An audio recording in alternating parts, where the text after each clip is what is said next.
रोहित जी, क्या हम सही कर रहे हैं? अभी हमारी शादी नहीं हुई है, सिर्फ एंगेजमेंट, और आज हम ऐसे इस हालत में हैं। क्या ये हमारे रिलेशन के लिए ठीक है? कुसुम ने रोहित के बढ़ते इरादों को रोक दिया और संकोच करते हुए उसे देखने लगती है।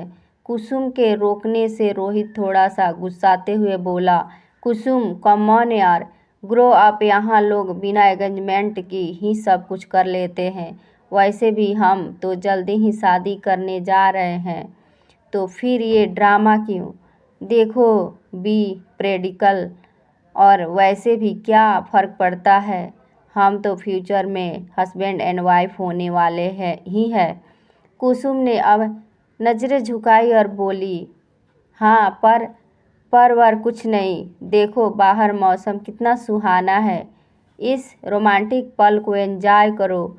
रोहित ने कमरे की खिड़की से बाहर इशारा किया तो कुसुम की नज़र खिड़की पर गई। बाहर हो रही बारिश और तेज हवाओं के झोंकों को महसूस करने लगी। रोहित ने मौके का फ़ायदा उठाते हुए अपने दोनों हाथों में कुसुम का चेहरा भर लिया। उसकी आंखों में देखते हुए माथे पर किस कर दिया। एक स्त्री को जीतने के लिए सबसे पहले उसका भरोसा जीतना अनिवार्य होता है। कुसुम भी यहाँ अपना भरोसा हार चुकी थी और ये काम रोहित को बखूबी आता था। उसने कुसुम के साथ ये पड़ाव पार कर लिया था। कुसुम रोहित के सामने खुद को समर्पित कर चुकी थी। 20 साल की कुसुम सेकेंड ईयर की स्टूडेंट थी। वो निहायत ही खूबसूरत और बेहद ही इनोसेंट लड़की थी। दिखने में दुबली पतली इंद्र की किसी अप्सरा के समान कुसुम पहली ही नज़र में किसी भी मर्द को भा जाने वाली लड़की थी। बचपन से ही कुसुम एक पारिवारिक और परिवार की जिम्मेदारियों को सर्वोपरि मानती थी। उसके घर में उसके बड़े भाई और भाभी के अलावा कोई नहीं था। उसकी ज़िंदगी अपने भैया और भाभी के इर्द गिर्द ही घूमती रहती थी। वहीं रोहित एक रसूखदार अमीर परिवार का बिगड़ैल बेटा था। वो शहर के बड़े कॉलेज में पढ़ाई करता है। उसके पापा पॉलिटिक्स में सक्रिय भूमिका निभाते थे, जिसका फ़ायदा वो पल पल उठाता रहा है। उसकी एंगेजमेंट से पहले उसके कई लड़कियों के साथ रिलेशन के चर्चे आम होते रहते थे। उसका मानना था कि लड़की केवल मनोरंजन का साधन मात्र होती है। कुसुम की शादी उसके एक दूर के रिश्तेदार ने अपनी पहुंच का इस्तेमाल करके किसी तरह से रोहित के साथ फिक्स करा दी थी। उनकी एंगेजमेंट को अभी महीना भी नहीं हुआ था। रोहित ने कुसुम के साथ जान पहचान बढ़ाने के लिए उसे पहली बार अकेले में मुलाकात के लिए बुलाया था, जिसके लिए उसने कुसुम की भाभी से स्पेशल परमिशन ली थी। उस मुलाकात के बाद कुसुम और रोहित आपस में घुल मिल गए थे। धीरे धीरे महीना कब गुजर गया पता नहीं चला। एक दिन अचानक कुसुम को पता चला कि उसके शरीर में कुछ हार्मोनल पर बदलाव हो रहे हैं। उसने अपने मन की बात दुखी होकर अंजलि को बताया। अंजलि, हम पेट से हैं। क्या? ये क्या कह रही हो कुसुम?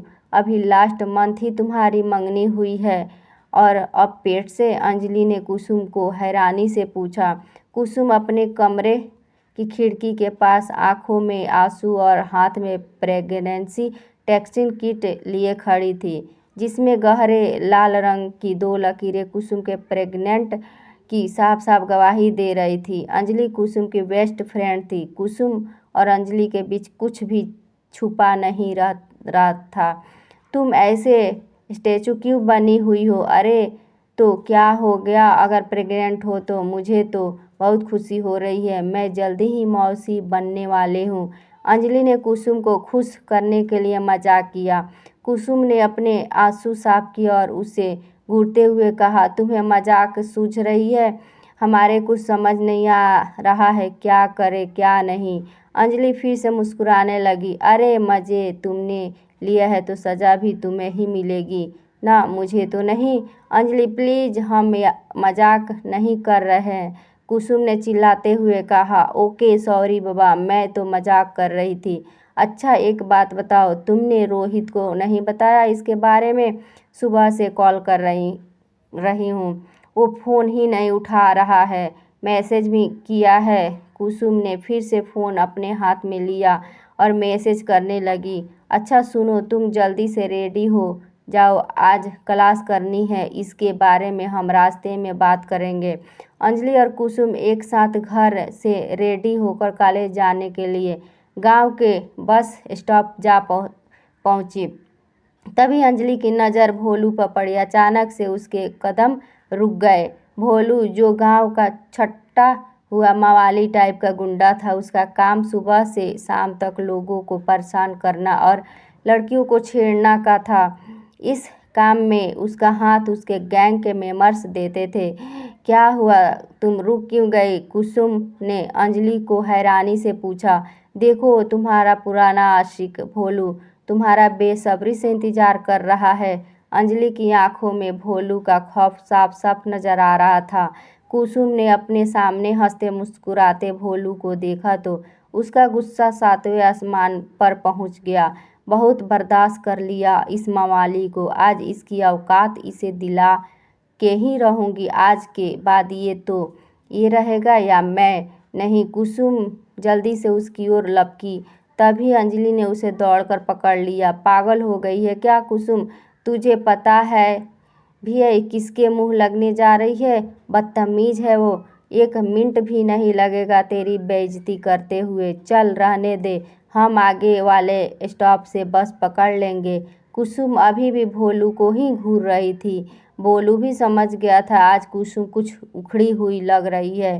तभी भोलू का एक दोस्त आगे आया और जोर से हंसते हुए बोला, भाई वो देखो तुम्हारा आइटम कल्टी मार के जा रही है। ओए चिरकुट, तू जरा अपनी जुबान पर ताला मार, इसे थोड़ी देर के लिए रेस्ट दे। वो कहीं नहीं जाएगी, वो अपुन के पास ही आएगी क्योंकि वो अपुन की बंदी है। भोलू ने हल्की सी चपेट मारते हुए कहा। भोलू भाई तू अपुन को मार ले, लेकिन वो देख तेरी वाली तो गई। हाँ रे सही बोला तू, गाड़ी निकाल। भोलू ने अपने साथ बाइक पर 4 गुंडे बिठाए और कुसुम का पीछा करने निकल गया। अंजलि और कुसुम कुछ ही दूर निकली थी कि भोलू की बाइक उनके आगे आकर रुकती है। कुसुम के कदम अचानक से रुक गए। कुसुम तुम वापस क्यों जा रही हो? आज तुम्हारी क्लास नहीं है? भोलू ने बड़े ही प्यार से कुसुम की ओर देखा और पूछा। नहीं है, तुमसे मतलब? कुसुम ने चीखते हुए भोलू की बात का जवाब दिया। चीखो मत, चुपचाप रास्ता बदलो और निकालो यहाँ से। अंजलि ने कुसुम का हाथ पकड़ के धीरे से फुसफुसाते हुए खींचा। अब वे दोनों रास्ता बदल के यहाँ से जाने लगी, लेकिन भोलू जैसा ढीठ इंसान इतनी जल्दी समझने वाला नहीं था। उसने फिर से अपनी बाइक घुमा के कुसुम के आगे खड़ी कर दी। देखो भोलू, मैं तुम्हें लास्ट बार कह रही हूँ, मेरा पीछा करना छोड़ दो, वरना। कुसुम ने भोलू को उंगली दिखाकर कहा। एक मवाली हंसते हुए भोलू से बोला, भाई ये तो उंगली दिखा रही है, तुम कहो तो इसकी ये उंगली काट दूँ? भोलू ने उस मवाली को 4-5 थप्पड़ रसीद करके कहा।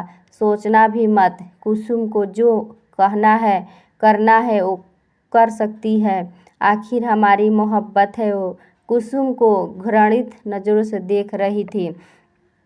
कोई बात नहीं कुसुम, हम तुम्हारी ये गलती भी माफ़ कर रहे हैं, वरना तुम हमारा रौद्र रूप तो जानती ही हो।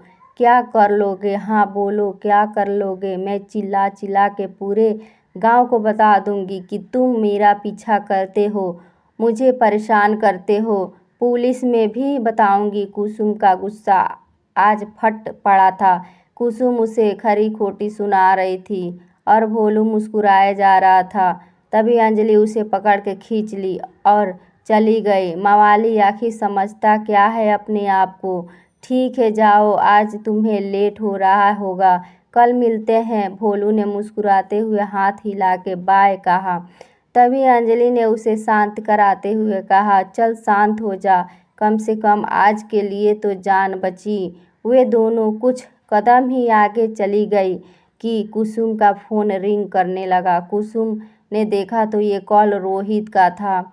उसने पिक किया और बोली, रोहित जी, हम कब से आपको कॉल कर रहे हैं और आप है कि एक बार भी उत्तर नहीं दे रहे। ओह, क्या हुआ मेरी जान, इतना क्यों घबरा रही हो? ओ, दरअसल हम पॉलिटिक्स वाले लोग हैं, वो हो जाते हैं कभी कभी बिजी। बताओ क्या हुआ? रोहित ने कुसुम की बातों को ग्रेजुअली लेते हुए पूछा। हम आपसे मिलना चाहते हैं। कल सुबह गांव के बाहर वाले बस स्टॉप पर आ जाना, हम वहीं मिलेंगे। अरे वाह, आपको मिलना है और हमसे, ये तो खुशी की बात है। पर यूं बस स्टॉप पर क्यों? किसी होटल में मिलेंगे, इसी बहाने कुछ दो चार प्यार मोहब्बत की बातें भी हो जाएगी।